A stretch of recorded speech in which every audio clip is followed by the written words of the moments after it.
প্রিয় ছাত্রছাত্রীরা, সোমনাথদার কোচিং সেন্টারে তোমাদের সবাইকে স্বাগত।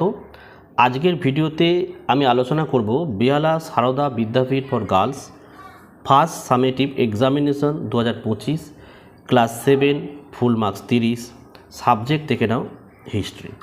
পুরো প্রশ্ন এবং উত্তর সহ এবং ব্যাখ্যা সহ আমি আলোচনা করে দেবো, যাতে তোমরা ভিডিওটি একবার দেখলে প্রত্যেকটা প্রশ্নের উত্তর যেন মাথায় গেঁথে যায়। তো চলো আমরা ভিডিও শুরু করি। প্রথমে 5খানা শূন্যস্থান পূরণ দিয়েছে। 1, সুলতানি বা মোগল যুগে বিদেশি বলতে ড্যাশ এর বাইরে থেকে আসা লোকদেরকে বোঝাতে। উত্তর লিখবে গ্রাম বা সমাজ। ঠিক আছে। 2, ড্যাশদের হাত ধরে এদেশে আলু খাওয়া চল শুরু হয়, লিখবে পর্তুগিজ। 3, দেখো তাজমহল বানিয়েছিলেন সম্রাট শাহজাহান। 4, শশাঙ্কের রাজধানী ছিল কর্ণসুবর্ণ। 5, হর্ষচরিত রচনা করেন বাণভট্ট। 6, পাল বংশের প্রতিষ্ঠা করেন কে? গোপাল। এখানে একটা বড় ধরনের দেখো স্তম্ভ মেলা দিয়ে দেখেছো, 7টা রয়েছে, 7টা। দেখো রাষ্ট্রকূট হবে একদম দেখা দিকে ত্রিশক্তি সংগ্রাম 1 হবে। আর তাঞ্জোর হচ্ছে 2, দেখে না কোথায় আছে, চোল হবে। আর হিজড়ি হচ্ছে 3, ইসলাম হবে। পৃথ্বীরাজ চৌহান এটা 4টা দেখে না কোথায়, তরাইনের যুদ্ধ। বল্লাল সেন দানসাগর 5 হবে। আর জয়দেব হচ্ছে তোমার দেখো 6, গীত গোবিন্দম। 7 হচ্ছে ধৈ হচ্ছে তোমার পবনদূত। ঠিক আছে। এবার এখান থেকে নাও নিচের নামগুলির মধ্যে কোনটি বাকিগুলোর সঙ্গে মিলছে না তার তলায় দাগ দাও। 1, দই, পায়েস, ক্ষীর, আলু।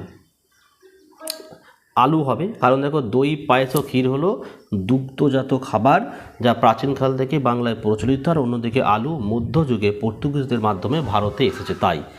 তারপর দেখো গোপাল, রামপাল, ধর্মপাল এবং রামচরিত। সঠিক অ্যান্সার হবে রামচরিত, কারণ হচ্ছে গোপাল, রামপাল এবং ধর্মপাল হলেন পাল বংশের বিখ্যাত রাজা। অন্যদিকে রামচরিত হলো সুন্দরকার নন্দীর রচিত একটি কাব্যগ্রন্থ।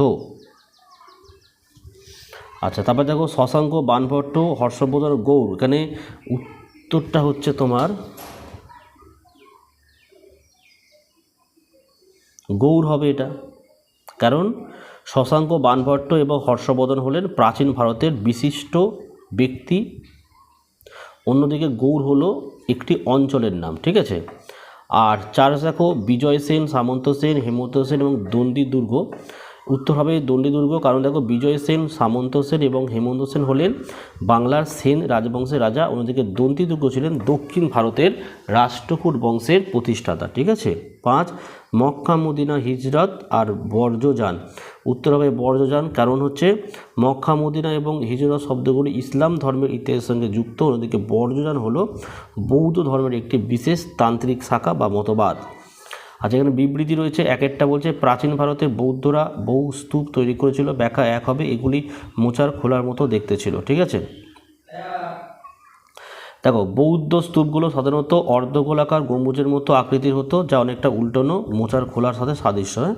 বিবৃতি 2, বাংলার অর্থনীতি পাল সেন যুগে কৃষি নির্ভর হয়ে পড়েছিল। ব্যাখ্যা 2 করবে, কারণ পাল সেন যুগে আরব বণিকদের দাপট বেড়ে গিয়েছিল। ঠিক আছে। এখানে বড় প্রশ্নগুলো পড়ে নেবে। 1, মাৎস্যর ন্যায় ত্রিশক্তি সংগ্রামের মূল কারণ। 3, ইউরোপের সামন্ততন্ত্র সম্পর্কে টিকা। 4, অতীশ-দীপঙ্কর শ্রীজ্ঞান সম্পর্কে জানানো লেখো। আর 5 নম্বরের প্রশ্ন দেখো পাল ও সেন যুগে ধর্ম সম্পর্কে আলোচনা করো। 2, দক্ষিণ ভারতের চোল শক্তি সম্পর্কে আলোচনা করো। 3, বাংলায় তুর্কি অভিযান সম্পর্কে জানানো লেখো। ঠিক আছে।